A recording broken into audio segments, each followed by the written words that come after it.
What is your favorite Call of Duty game? If we were to put a poll out, I can almost guarantee that Black Ops 2 would be at the top of that list. But why is that? Is it because of the perfect multiplayer experience? Or the creative zombies gameplay? Or is it because of the sequel to the amazing story in Black Ops 1?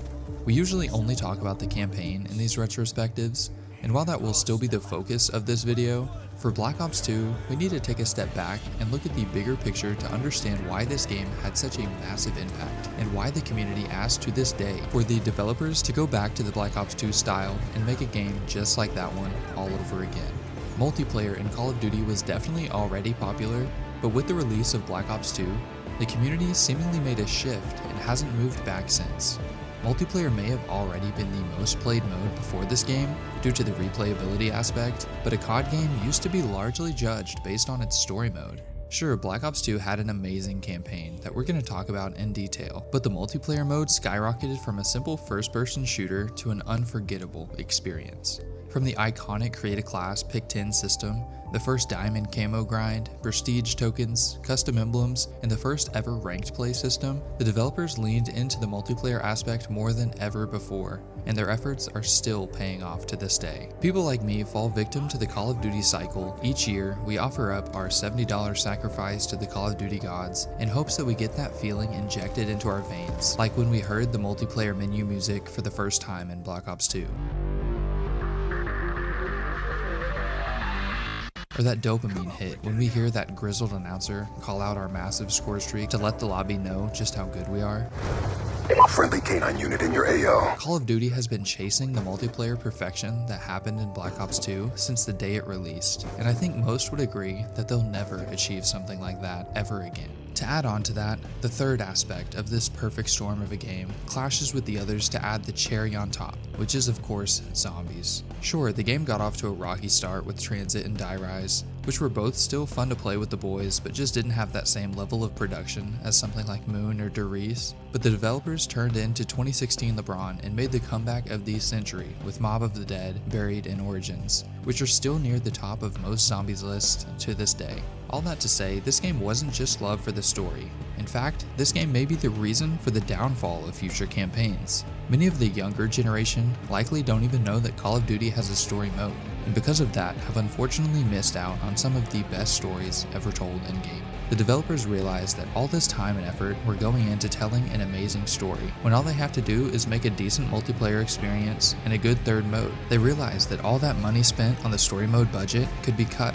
and the game would still make millions. But Black Ops 2 was a blissful time before that realization. So with that, let's talk about the last mode, the one that often feels left behind in games since this one, Campaign.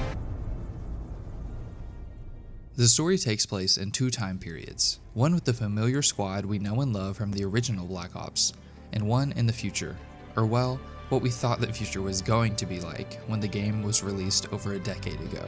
Once again, Treyarch decides to mix things up with how they tell their story, and once again, they do it flawlessly. They ported over the old style weapons for you to use in the old missions, and successfully bring back that gritty feel that they've done so well in the original. It really almost feels like they just continued the story and game mechanics from Black Ops 1. The futuristic missions, on the other hand, feel alien. You're immediately immersed into technology that constantly amazes you. The weapons have a completely different feel, and even the art style is just more modern and colorful. It looks like two completely different games, but at the same time, it's kind of like someone's whispering in your ear the whole time that the new missions are still just like the old, just with a bit of a touch-up. The mechanics feel similar, it's still that classic Black Ops gameplay, just through the lens of a sight that happens to be able to scan through walls, and your enemies may sometimes be invisible. Something that you have to give each of the development teams credit for during this golden era is they each had the guts and dedication not to just try stuff, but to go all out and give maximum effort to make it work. Nostalgia aside, I just don't understand what happened to the level of writing and storytelling that went into these campaigns. We're still reusing and recycling characters from a decade ago, and we're on our 6th and 7th entries of each story. But that's something we'll get into in future videos. For now, we have one last puzzle piece left to click into place to complete the golden age of Call of Duty. So let's sit back and relax and dive into the brilliance of Black Ops 2. You load into a cutscene with some new faces, although maybe one does look a bit reminiscent of a character we've played as before. A massive team moves in to secure the building, but it doesn't seem like they really think there are any threats, as the characters you follow really just stroll up to the door. As the team kicks in the door, a familiar face opens up the game with a line that takes you right back to that original Black Ops style. Safety's on, dipshit. Woods is back, somehow surviving the explosion with Kravchenko from the first game, but now he's an old man, and you quickly realize just how big of a time jump this game has. The guy named Section seems to be comfortable being around Woods, and he casually asks if a man named Raul Menendez has been around. But Merle from The Walking Dead seems a bit more intense and fills the player in on who exactly Menendez is. He's an influential terrorist and the main antagonist in this game, and man is he a good one. After some more of Wood's classic charm, Section starts having flashes, and it almost reminds you of the flashes Mason had in Black Ops 1. You quickly learn that Section does indeed look familiar, and it's because he's Alex Mason's son, the character you play as for the entirety of Black Ops 1. In a flashback, you see how hard Mason is on his son, Section, whose real name is David Mason. Their relationship is clearly strained, no doubt in large part due to Mason's brutal history with the military. And as Hudson swoops into Alaska to ask Mason on yet another mission, David sheds some light into the difficulties they've faced. Woods has been captured, and even though Mason promised his son that your army days were in the past, of course you can't leave your brother behind. Not even 10 minutes in, and this game is already dealing with some pretty heavy stuff. Sure, Mason got out alive and is probably known as a hero, but how do you go back to a normal life after experiencing something like what he went through? I really do like the start of this game, and it sets up the characters and story very well, but I do wonder if they could have made this playable, like having us control David as a child, trying to climb the tree, or just spending time with our father as we see the military helicopter flying in when we know what it means. I just think it would have made you feel a bit more connected to the story, rather than just watching a cutscene, but still, it works either way. Of course, Mason leaves to save Woods, and rather than immediately being thrust into the mission, you're met with a mission briefing screen, where believe it or not, for the first time in the franchise, you're met with the option to create your class for a campaign mission. For such a small feature that's already supported in multiplayer, I appreciate it so much in this game.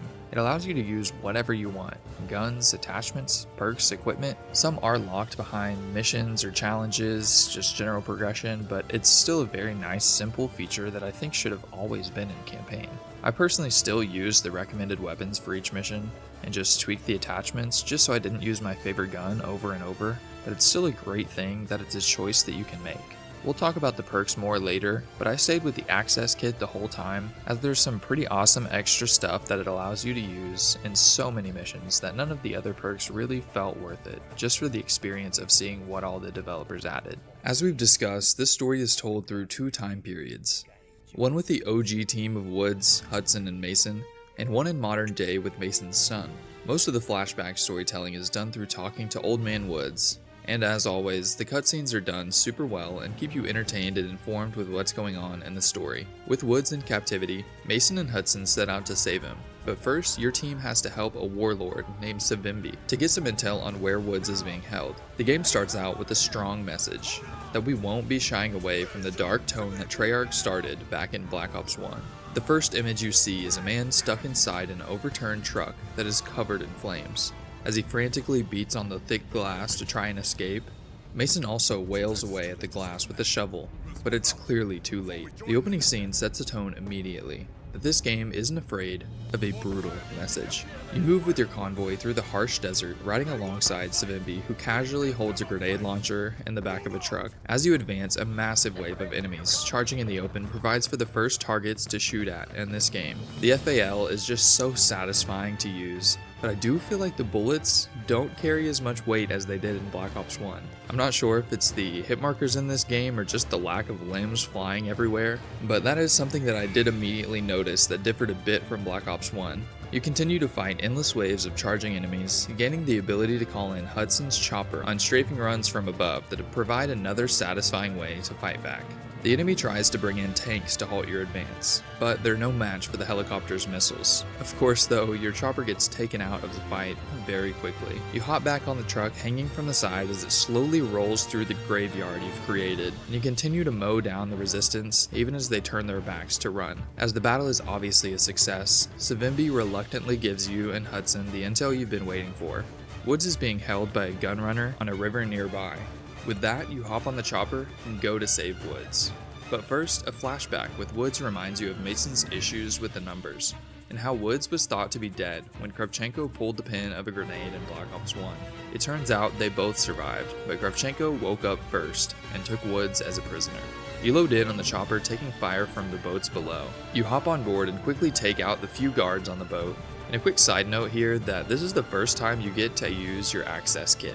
You get to open a crate that provides you with a flak jacket, which you wouldn't have been able to open without that perk. It's a small thing, but I always appreciated the addition as it adds a bit more variety to each mission. With the boat in your control, you man the guns and take out any other ships that try to retake your vessel. This is very reminiscent to quite a few missions in Black Ops 1, and really overall they haven't strayed far from the vibes you felt in Black Ops 1. With the enemies at bay, you and Hudson open the crate with the prisoners to reveal horror.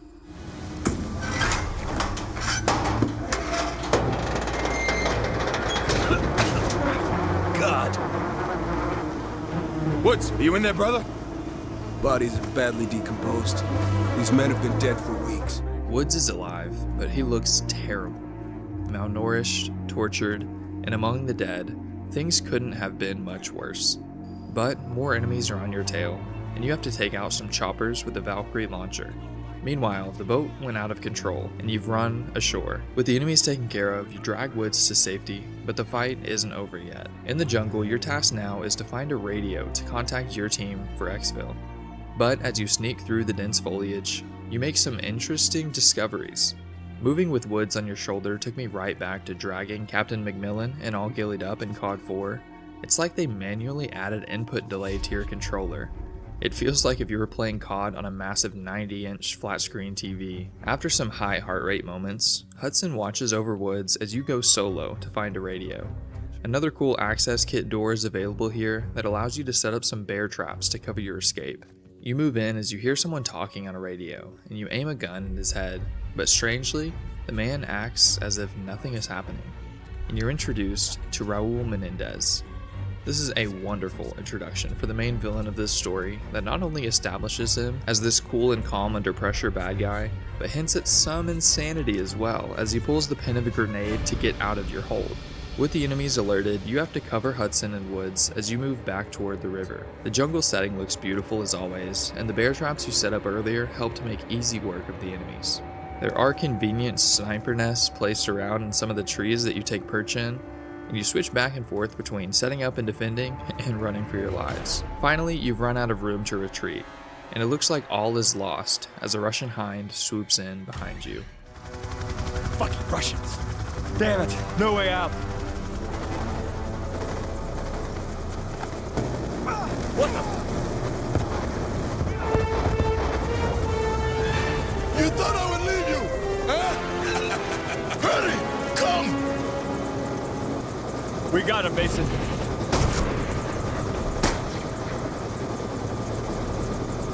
Can't kill me. Woods gets his badass moment, bringing him back into the fold, and that ends the first mission in Black Ops 2. As far as first missions go, I really have no complaints at all for this one. It silenced anyone who was worried about the futuristic aspect of this game, as they leaned right back into what made Black Ops 1 so great, and continued it with this game. It was entertaining gameplay, and introduced you to the main villain of this game in a great way. He has already established the type of character he is very well. With that said, while this is the first mission in the game, it's really only half the story, and the next mission will be a quote-unquote first mission all over again, because now we're in the current day, 2025, which was over a decade in the future at the time of this game's release. They're tasked with establishing the modern day story, tying it into the past, and creating a completely different vibe and gameplay feel, along with establishing a whole new set of characters. And thankfully, they honestly do a great job. Back at the main menu screen, you're once again met with a mission briefing that gives you your objective and allows you to select your loadout. This time you'll be playing as David Mason, codenamed Section, which if you haven't caught on by now is the son of the OG Alex Mason from Black Ops 1. As the time period has jumped several decades, so has your options for weaponry. They did a wonderful job, immediately creating a divide between the two time periods with futuristic weapons and gear. I would argue that a lot of these futuristic items, like the millimeter scanner, target finder, secondary grenade launchers, So many other equipment items show some of the highest level of creativity in the franchise. These may very well have been based on either real-life tech or other games, but regardless, they were well implemented, and I appreciate it not just being a normal old red dot and an old-fashioned China lake. With Menendez introduced, Woods lets us know that he wants revenge on the US and on your father. Regarding present-day issues, with fancy tech taking over the world, the most important commodity are rare earth elements used to make these items function. China controls most of the market for these earth elements, creating tension amongst them and the rest of the world. The US has imported tons of these rare earth elements from China and used them to build their massive fleet of drones and other military tech. Further, a movement known as Cortes DA is growing rapidly. They're led by a man named Odysseus, which Woods thinks is obviously Raul Menendez. Cortes DA is a movement against economic inequality and claims to fight for the impoverished and the bottom 99%. They have gained a massive following over the years and are now a large player in the game for global power. With the backstory out of the way, you load in as David, and immediately the contrast to the older missions are on full display. The vibrant colors that take over your screen set this period apart from the drab and dusty desert brown that was seen for most of the first mission. Even once you get to the jungle, in the old mission it still just has this older vibe. The greens aren't as bright, and the rainfall in the new mission makes it feel new and fresh, even more so. On top of that, the tech is immediately on display. You're watching the enemy through something similar to binoculars that include distance, coordinates, a grid, and scanning capabilities. Not only that, once you zoom out, you realize just how amazingly powerful these things are to have been such high quality from what seems like miles away. You scaled the cliffside with Harper, who may sound familiar to the Walking Dead fans out there, and they immediately show off even more tech. You have fancy gloves that can latch on to the slick and smooth cliff face that would have been impossible to climb back in the day. I think they did this so beautifully. The old missions start with the dark and gritty vibe that we had grown accustomed to, and the new missions couldn't have started any more different if they tried, but in the best way possible. To cap things off, you dive off the cliffside and expand your web-like flaps to fall with style to the place you were scouting below. What an amazing introduction to the future.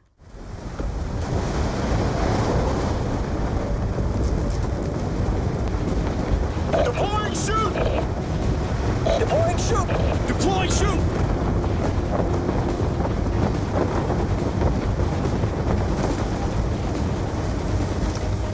You good? As you approach, the new tech continues to pile on, as you see an enemy turn basically invisible right in front of your eyes.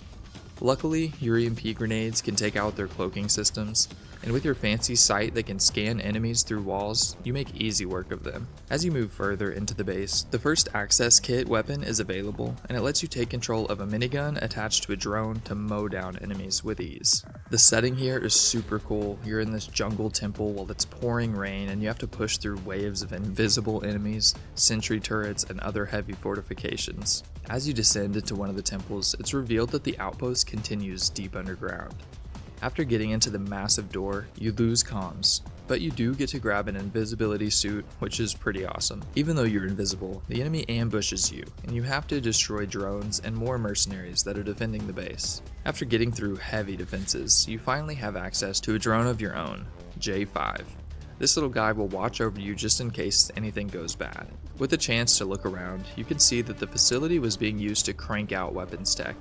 Menendez is creating an army, and in the bottom of the facility, you find a scientist who is working on Celerium, the strongest computing device ever made. After holding off some enemy reinforcements, the scientist leads you to the room where they're holding Celerium, but before we can get all the information, he's taken out, and we have to fight off some more enemies. After successfully fending them off, we finally meet up with our reinforcements and meet Admiral Briggs. With Celerium in US control, we're left wondering what the cyber attack is, what karma refers to, and how is it all connected.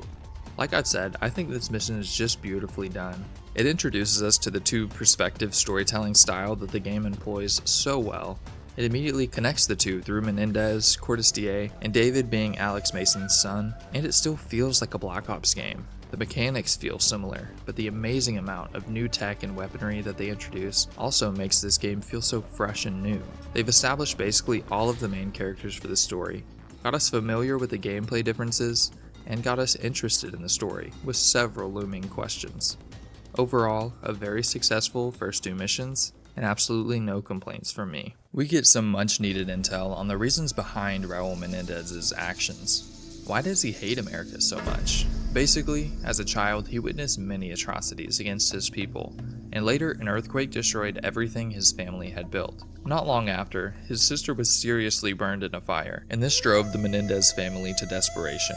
Raul and his father started selling drugs for easy money, and they quickly rose to power. The Menendez cartel became legend. But once again, things didn't work out to plan. The CIA took out Raul's father in an assassination, and this fueled Menendez's hatred for the US, and it began to sell weapons to the US's enemies in Afghanistan. Once again, the US caught wind of this, and sent some special operatives to take care of it. Of course, those operatives were Father Mason and Frank Woods. So you load into the deserts of Afghanistan to a mission unlike anything we've ever seen before. You hop on some horses and gallop across the desert to meet up with the resistance in a desert fortification that provides for yet another awesome setting.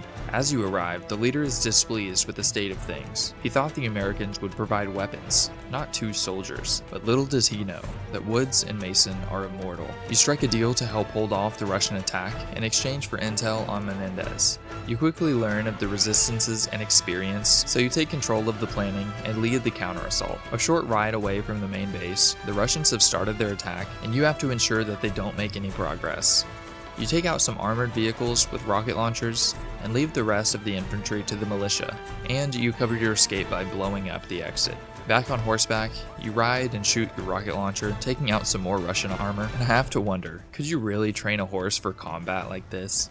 I know horses can get spooked by the smallest things, so I feel like outside of the obvious that they would undoubtedly be hit by bullets, probably immediately, wouldn't they get spooked by you shooting a literal rocket off of their back? As awesome as the horseback fighting is, it's hard to ignore how over the top it is, but that's all I'll say on that, as I'm just here to have fun. Back across the desert, you have to take out some more choppers and enemy combatants that are slowly pushing towards the main base. After taking an ammo cache out, Hudson mysteriously calls you back to base. So once again, you saddle up and get back as soon as you can. A quick flashback once again reminds you of the numbers and what happened to Mason in the past. And he says the numbers are gone and don't affect him anymore, but Woods seems to disagree. The Russians are making their final assault on the base, and a massive tank rolls over the hill, and you lead an all-out charge, meeting the tanks with horses head-on. Of course, this doesn't work out very well, and you nearly get ran over by a tank, but Woods sweeps you up, and you hop on top of the enemy armor, ready to blow it up, when a familiar face appears. Captain, must die.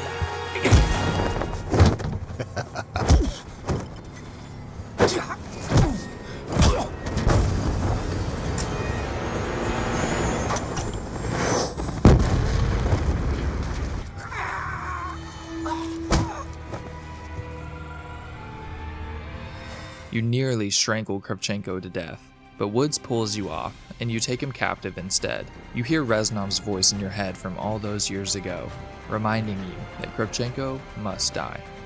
While the team interrogates Kravchenko, you're faced with the first choice in the franchise.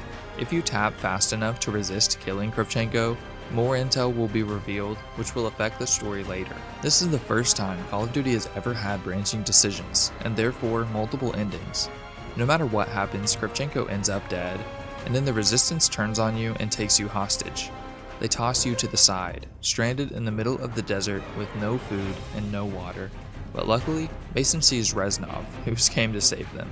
I have mixed feelings about this one. Although I think it was very entertaining and unique with the horses and moving to different battlefields, it's very hard to look past how unrealistic it is, which is something I usually don't really care about in all honesty. But on top of that, it's hard to have each mission meaningfully progress the story, but this one definitely did feel like the classic filler, help out another squad for more intel, which we've already done once in the first mission of this game, and we're only 3 missions in.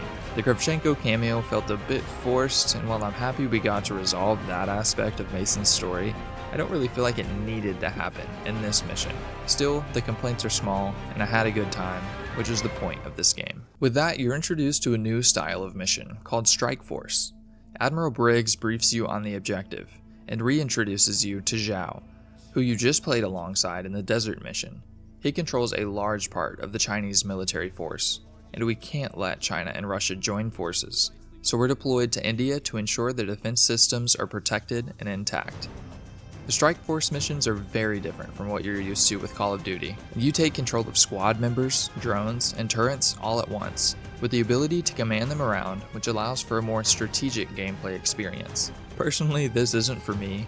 I just didn't pick up on the controls very well, and it seemed like when I did swap soldiers or turrets, another defense target would just be under attack. So my strategy for these was basically just play as one character and take everyone out. I fully recognize that this is probably a skill issue on my part, so I don't want to drag this mode down too much. It wasn't for me, and this defense mission especially was just way too long in my opinion, but you'll have to let me know how you feel about these missions. There's not much else to say for this one. If you successfully defend the facility, India will be protected from invasion. Basically, if you do all the Strike Force missions, and they are optional, the ending of the campaign will be affected in a positive way. So we'll briefly touch on each of those missions, but there isn't a whole lot of story development or anything character-wise going on with these, so we'll keep it quick. I appreciate the different approach to the gameplay here, and the objectives are all different so it doesn't get repetitive, so again, I don't really have any complaints for this. The next mission is titled Time and Fate, and it's definitely worthy of such a heavy name. This mission is arguably the most loved in this game, and for good reason. You start as Section, sparring with Harper as he hypes you up to catch Menendez.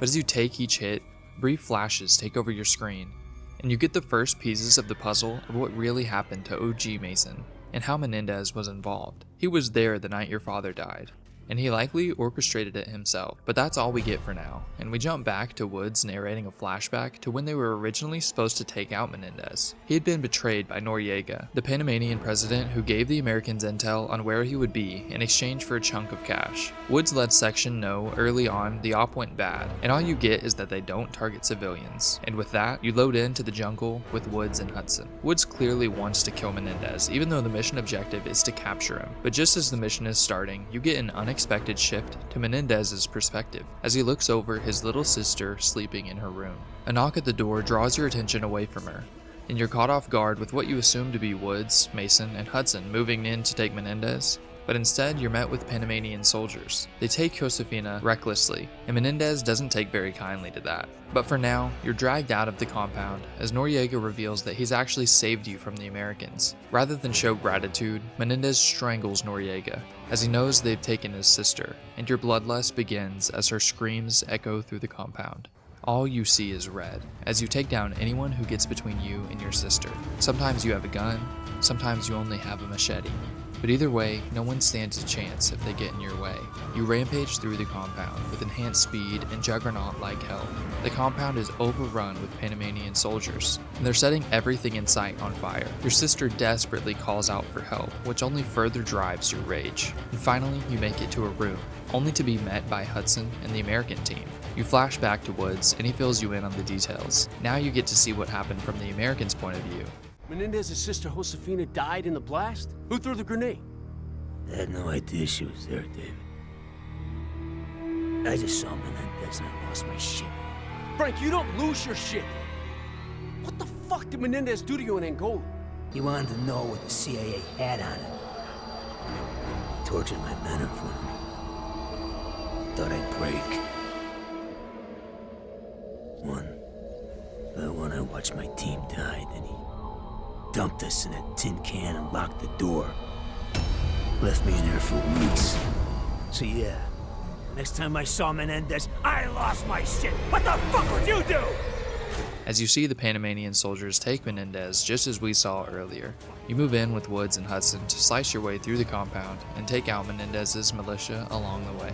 Your access kit provides you with some Molotov cocktails, which prove to be useful for fleshing out the enemy. With seeing the other perspective earlier, you know Menendez is ravaging his way through the other side of the village, and Woods is on a mission to take him out at all costs. Hudson reminds him that that isn't the objective, so we need to head to the house to capture him. Yet another access kit find provides you with some mortar shells, which are obviously just a great time. As you make it to the main building, the resistance grows heavier, and you take to the towers to provide some cover fire. Hudson, in his infinite wisdom, sends you and Woods to clear out the coke lab in the basement, as he himself goes to capture Menendez. As you head down to the lab, Hudson asks you to keep an eye on Woods, as he clearly isn't in control of himself right now. In the lab, you take out some unsuspecting enemies that are packing everything up to make their escape.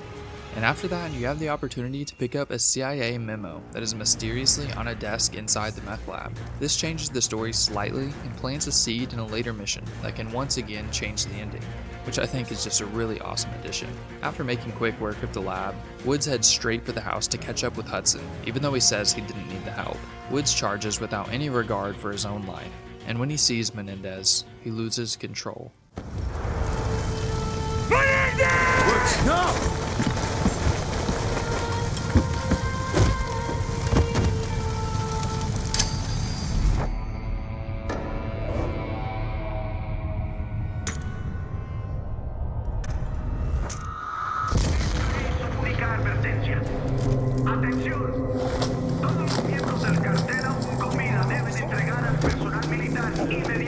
The grenade disorients you, and when your team recovers, Hudson confirms that Menendez is being carried away in a body bag, and tells you and Woods that today is never to be spoken of, ever again.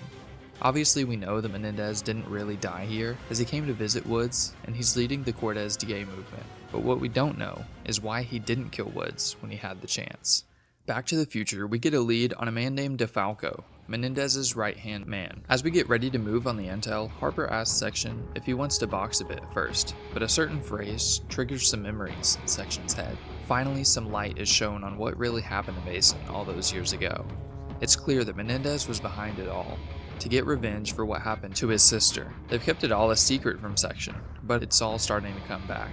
However, we don't know yet what really went down, and just as you start to wonder, you're thrown into a high-octane mission, knee-deep in a flood. You rig up a drone to lead the way, and your scanner sight makes it easy to pick out the enemies even in the chaotic battlefield. As you push ahead, your access kit provides you with a little upgrade to the claw's capabilities, allowing it to spew flames all across the area. After clearing the first building, the consequences of the flood provide for some interesting dynamics. The drones struggle to move forward, so you and Harper take point and push through the deep waters on your own. You fight your way through the street that has basically become a river, and once again you're met with some life-threatening debris that is honestly more dangerous than the real enemies. An enemy drone scouting the area with a spotlight provides for some tense stealth gameplay, and sneaking doesn't stop there. You get some classic you take one, I'll take the other Call of Duty gameplay that we've all grown to love. You make your way underground and into a sewer system, and get a quick schematic overview of the complex you're about to infiltrate. You grapple up to the rooftop of the compound and take out some unsuspecting guards. With your scanner tech, you ID the faces in the compound, hoping for a positive match for our targets of interest, DeFalco and Menendez. After spotting him, it's a race to keep up and to keep the scanner on him to listen to the conversation. You shadow his movements, all while dodging the choppers overhead, and keep targeting him with the scanner to ensure your squad gets the most intel possible. He finally meets up with DeFalco, but you lose sight of him due to drone activity, and have to hurry to catch up. You take out some more guards, and catch up to him in a factory building as they talk about their drones. Once a train blocks your view, you get a nice little callback to the original Black Ops. The CIA had interrogation rooms like this all over the world. All of them was geared towards some sort of psychological manipulation. God knows the kind of shit that went down back then. You take a dive to get underneath Menendez, but things go south, as Menendez always seems one step ahead. Chaos breaks loose, and stealth is out the window as you go loud and do whatever's necessary to make it out alive. You take control of the claws that were helping you earlier to soften up the enemies, and make a run for it to your convoy. After another brief intermission, you're tasked with escaping Anthem. You first punch a hole through the defenses with drones, and then you're at the wheel as you have to drive through the debris-ridden, flooded streets. It's a pretty intense escape sequence, and this is something that has become increasingly common in Call of Duty through the years, so I don't really have much to say on this. As long as you don't suck at steering, you'll survive, and at the end of the road, you run into Zhao, who fought alongside Mason all those years ago, and you find an ally through an enemy of my enemy type scenario. I thought the best thing about this was the setting. I feel like it's not often we have heavy rainfall in COD, and most of the time I feel like it's pretty memorable if we did. The flooding adds a fun twist, and I also enjoyed the task of keeping the scanner fixed on Menendez, and really having to follow him for the intel, rather than just setting up shop in one area and listening to a big chunk of dialogue all at once. It made it a little more entertaining. The twist of him knowing all along was done pretty well, and it really adds to the story to make him feel much more formidable, as it seems he's almost omnipotent. Overall, a great mission, and now time for some Strike Force. Another optional mission that this time lets you go on the offensive. Once again, you command your strike force team to take out a freighter's defenses so the US forces can take it out before they deliver their cargo. The freighter is delivering high-tech missiles capable of taking out key American aircraft carriers. You fly into the freighter, work with your team, and take out the defenses one by one. Finally, you get to call in a missile of your own to take out the ship, and the mission is a success. This one was definitely better than the defense one since it didn't drag out for the entire 10 minutes. Other than that though, the only real purpose for this is to get a better ending. With the freighter destroyed, Iran is protected from invasion, and you're one step closer to a better ending. Last thing I'll say on these for now, that's obvious to the OGs out there, but these missions are set for the most part on multiplayer maps. Or maybe the multiplayer maps are based on these, who knows. But these really brought back the nostalgia for me and made me yearn for the days of peak Black Ops 2 multiplayer. Yet another Spectre mission, which I'll briefly touch on. This one has you protecting a government convoy with a fleet of drones in the desert. It's a fun change to be at the controls of a drone, but after a while it was pretty rinse and repeat. You shoot down the enemies that spawn that are trying to take out your convoy, and as long as you do a good job protecting them, you're one step closer to a better ending. Back to the main missions. With the intel you gathered from listening in on Menendez's conversations, your team discovers that the Karma weapon is on a vessel named the Colossus. The only glimpse you get into what the Colossus is before loading in is that it's a floating city, and with that you load into the Cayman Islands and get to see exactly what they mean by that. I don't think many people say this campaign is bad by any means, but this is one aspect you just can't argue against. They do such a great job making the game feel futuristic and the present day missions. They have some amazing settings, tech, and more saturation in the environment, but it's really just the creativity that does it for me. Invisibility cloaks, sights that outline your enemy through walls, countless types of drones, and so many other examples really just lift this game up into that unforgettable status. As you fly into the floating city, you see how the richest people in the world live in the future. Personalized holo displays, manufactured beaches, all on a man-made island in the middle of the ocean. To top it off, your team is using a specialty drone named Ziggy, a little spider that is perfect for recon. You crawl your way through the ventilation shafts and make your way up to an elevator to get access to the restricted area your team needs. Ziggy tases your target and performs a retina scan before sadly getting taken out by the enemy. Now they know you're here, and you fight your way through the high-tech server rooms until you reach the central console. There, you perform some searches for where the Karma weapon might be, but are shocked when you find out what Karma is really referring to. With the information about who Karma is, it's a mad dash to the club floor, where Harper is attempting to inform Karma that she's in danger. She's not having it though, and you make your way to the club as fast as you can. But it's definitely worth it to look around a bit because once again they really killed it with some of the creativity and thought behind the room designs on this mission. Back to the task at hand, Karma is struggling to believe you, but then DeFalco starts taking hostages, and everything goes downhill. It's a panic at the disco.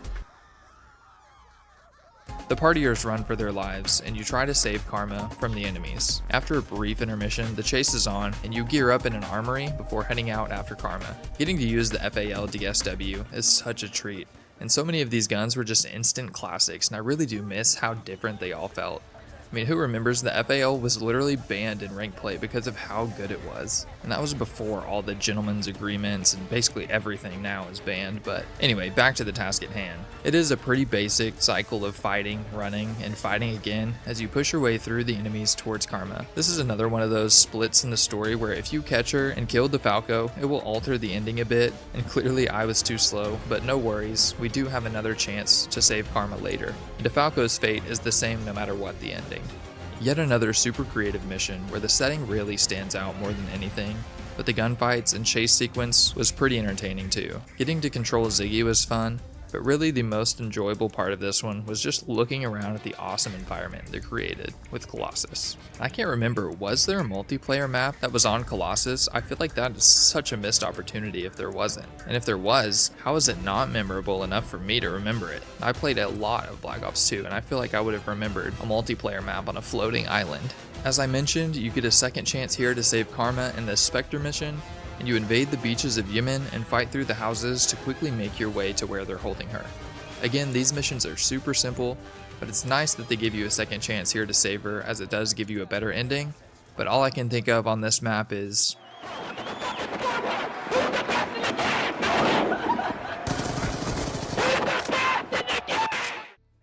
Section meets Old Man Woods back in the present, and as the memories start to come back, he starts asking questions. Why was he with Menendez as a child? Why does he get those flashes back to that night? And Woods tells him it's because the dead don't suffer. Menendez has been planning for his whole life to get revenge on Woods and Section, and by going after him, you're playing right into his hands. Woods knows more than he's been letting on, and although we thought they had killed him all those years ago in Panama, there's more to the story that he hasn't been telling. You load in as Woods to Panama, as Menendez has been spotted with Noriega in the area. You meet up at McKnight's house and get a small glimpse into what life is like off-duty, but it doesn't last long. Your objective is simple: grab Noriega and get out. However, Woods tells you that although the plan was solid, he felt off the whole time because of how Hudson was acting on comms. In Panama, you storm the beaches in the night to begin your mission, but things are already a bit strange, as the timing is off and Hudson has went radio silent. There are several layers of miscommunication evident, but the objective is simple, so you move ahead anyway. After taking out some enemies, you barge in from a skylight and shoot down from above. You take control of a mounted machine gun, and finally you hear from Hudson. He fills you in on Noriega's location, but it's very short and to the point, and there's no explanation for his silence. You head to the hotel, Hudson noted, and take Noriega captive, but it's almost too easy.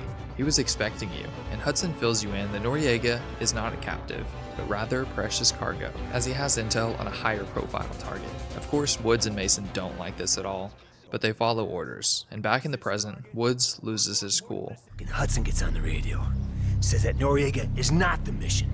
It's a handoff. It's a prisoner swap. And right fucking then I should have known. Right then and there. I should have known right then and there. Like, what the fuck is wrong with me? The fuck? The cutscene here really does such a good job adding to the intrigue. We've known Hudson for a long time now, and we know Woods never loved the guy, but what could have made him feel hatred strong enough to kill him? Back in the mission, you protect Noriega as you move to the swap point, and he uses his new precious cargo status to force you into giving him a weapon.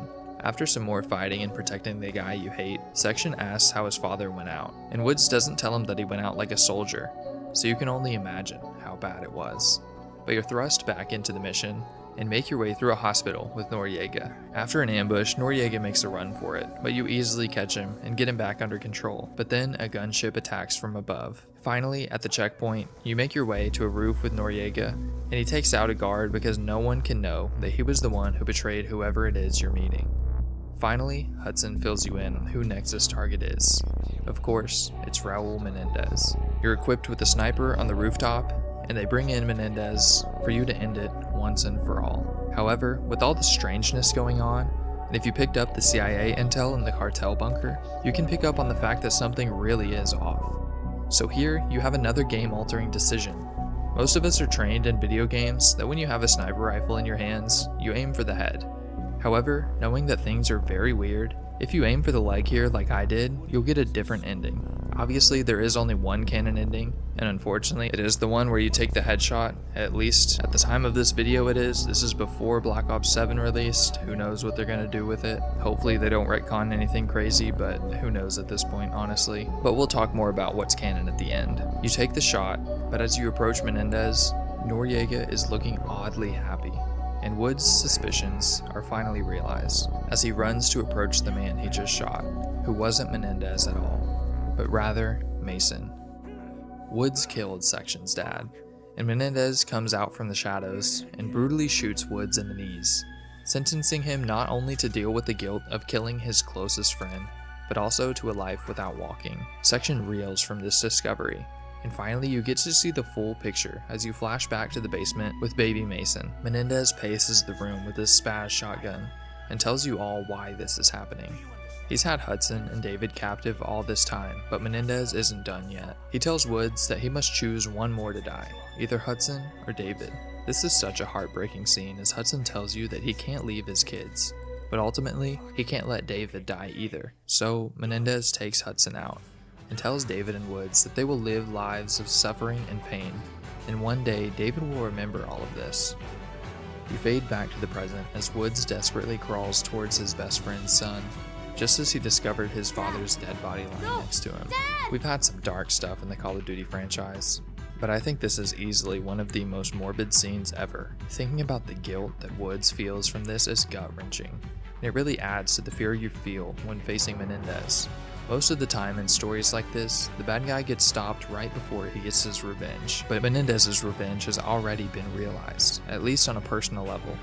Now he's fighting a bigger battle against all of America, and it's up to you to stop him. Woods reflects on what he's just told David, and he tells you that him and your dad were the best of the best, and Menendez still beat them.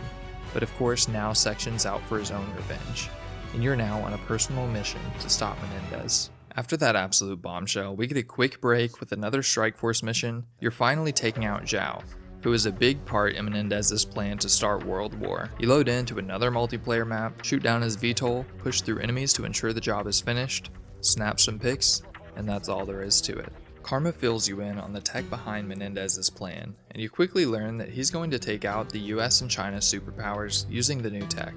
He conveniently uses a file name convention that includes the date of his master plan, so we learn that the attacks will be happening tomorrow. You're forced to move on Menendez right away in Yemen, even though Section points out that it's exactly what Menendez wants to happen. You have a plant there named Farid, who has become one of Menendez's trusted advisors, but Menendez knows something is up. He's ready for the attack, and he tells you to meet back up with him later. You have to take out drones and militia on your own, but luckily you have a Scorpion with a target finder sight to make things a bit easier. I always loved this gun in multiplayer, so I was excited to see it be the recommended weapon on the class for this mission. After fighting through the streets of Yemen, you meet back up with Menendez, and he strolls up and grabs a rocket launcher that takes out your team's VTOL. You're faced with an option to kill Harper or shoot Menendez, which will once again affect the outcome of the story's ending.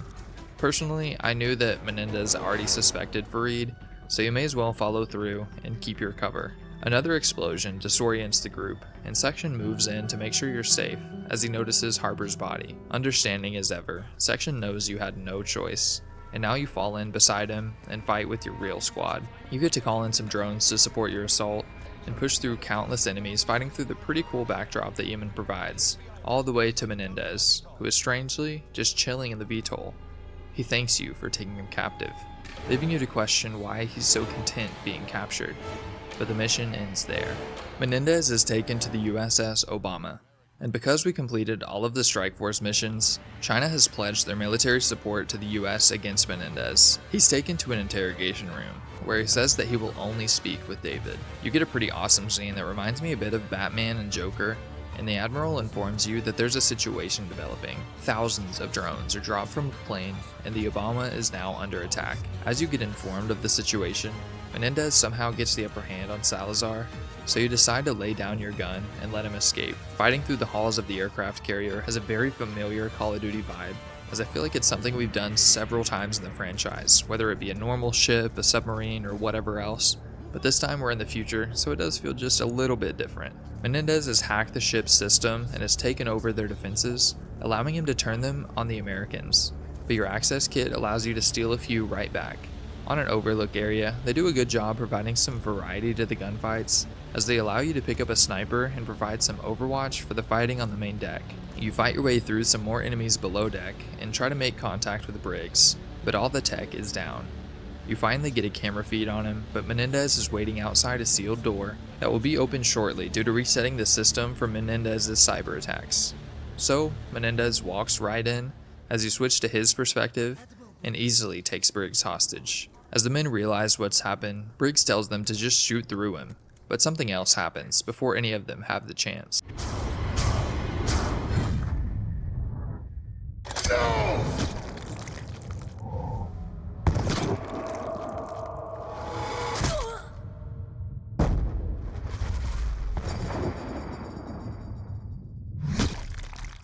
Salazar is a traitor, but he seems regretful and urges Menendez to spare Briggs' life, as he is a decent man. I personally chose to spare him, as I don't really think this has a major impact, and I feel that it wouldn't be out of character for Menendez. Although he's clearly a bloodlusting psychopath, I like to think that he could likely see that Briggs is a pretty honorable man, so I don't think he would mind sparing him. Menendez uploads a virus to the computers of the Obama, and now controls the entire US drone fleet. Back with Section, he makes his way to the command center as Karma is trying to combat the virus, and Briggs is reeling from his wounds. Section heads out to find Menendez, and gets a quick discussion in with Salazar that doesn't reveal much, and then ascends to the upper deck. Fighting on a massive aircraft carrier is yet another awesome idea, and makes for some very pretty scenery. Yet again, your access kit proves handy as you move some debris and take control of some drones for support. Drones crash down all around you. Enemies parachute in from all sides. The deck is chaos, but you're able to fight your way through and take to the skies, and with the help of China, you're able to re-secure the Obama from Menendez's control. But the drone fleet is still in the hands of Menendez, and your new objective is to protect the president in downtown LA.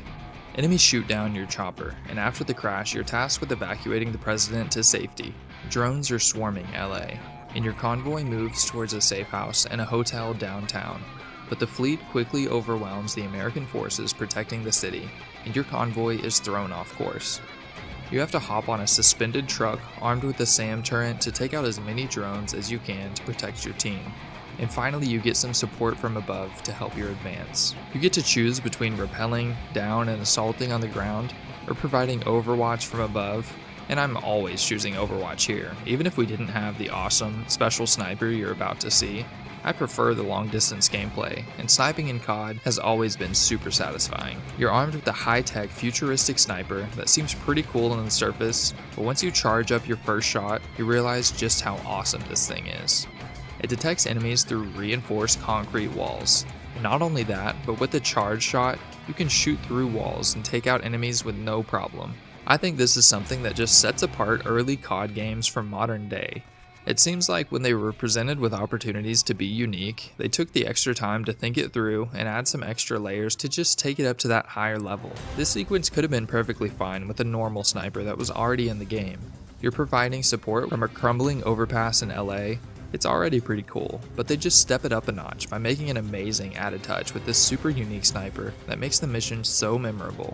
Let me know if we see this anywhere else, but did they literally make this model and code the charging capabilities and wall penetration just for this one sequence and one campaign mission? Do we see this anywhere else in Black Ops 2? Even if we do and I'm just not thinking of it, I still appreciate the work and the thought behind it to put it here. It just immerses you even further into this futuristic story. You're forced from your perch and take to the lower streets to fight the enemies on even ground. You commandeer an armored vehicle and ram through the chaotic LA streets, which lets you really think about the setting and how far Menendez's plans had gotten. Quick side note on this, I encountered a super annoying bug in my game where I died at this point over and over for literally 45 minutes, which was very frustrating. I finally restarted the game for like the 7th time, and once I restarted the mission and basically had to make sure that I took out every enemy possible on the streets, including several drones before driving off, and that seemed to fix it. I think that was the only issue I had while playing through the entire story. And while it was super annoying, it may have partially been my fault for leaving too early, so no big deal, I guess. As we finally make it past the point I've been stuck at for an hour, we immediately get RKO'd by a semi. Disoriented from the crash, you see Anderson and the jet above taking some heavy fire, but now you have a fight of your own, where you'll have to make your way back to the convoy. As always, your access kit proves useful and allows you to open up a crate of drones to aid your advance.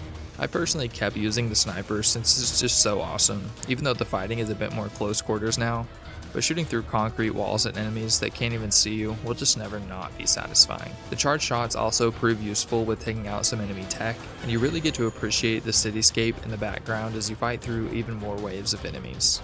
An overturned truck holds some agents that are trapped in the back, and once again your access kit saves the day. I really don't see why you would use anything else in these missions, honestly. Anderson had to put down her jet after taking some fire, but a tumbling skyscraper makes the situation even worse. Anderson has suffered some injuries, so with her incapable of flying, you take to the air in the futuristic jet, and you weave your way through the skyline to provide air support for the convoy. This sequence is super fun. The jet feels so powerful. It's pretty easy to control. I mean, who doesn't love a plane sequence in COD missions?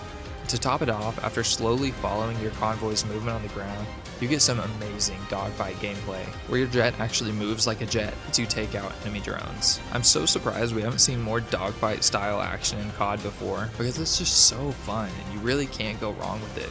You feel superhuman in the jet as you zip around the skyline and shoot down enemy drones left and right, but you finally take too much damage and have to eject. Thankfully, you were able to provide enough support to get the president to the safe house, and the mission ends there. This is one of the most memorable missions for me in this game, honestly.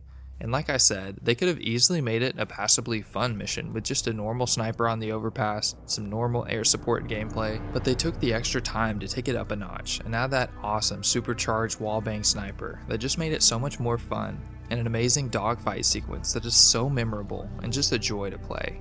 The US now realizes that it was always Menendez's plan to get captured so he could use the Solarium device to hack into the US military servers. He still controls the American drone fleet, but with Karma's help, they've been able to track down the location of Menendez to Haiti. The drones are swarming major cities around the world, poised to strike in about 10 minutes, which ironically is exactly the time our team will be landing in Haiti. We get a pretty awesome sneak peek at what the drone swarm looks like, but then we load into an intense opening sequence and the final mission of this game. Equipped with wings on our back, you dive out of the inflamed VTOL and make your descent through the massive US invading force.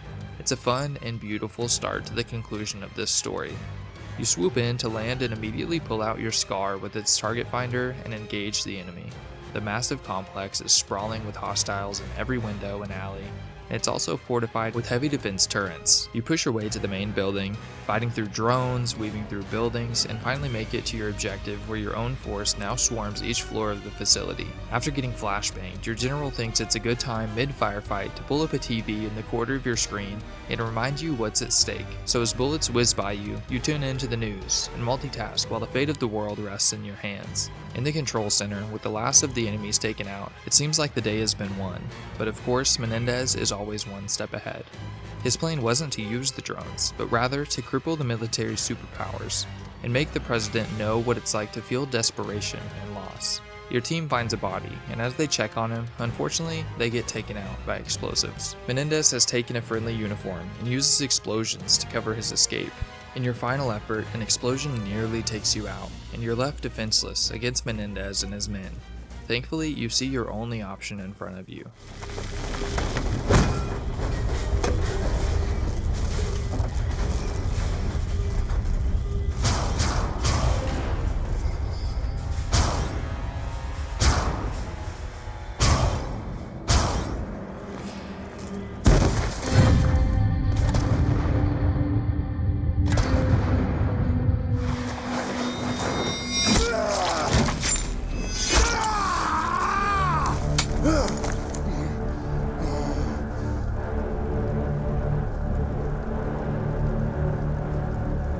Martyr me for Cordistie.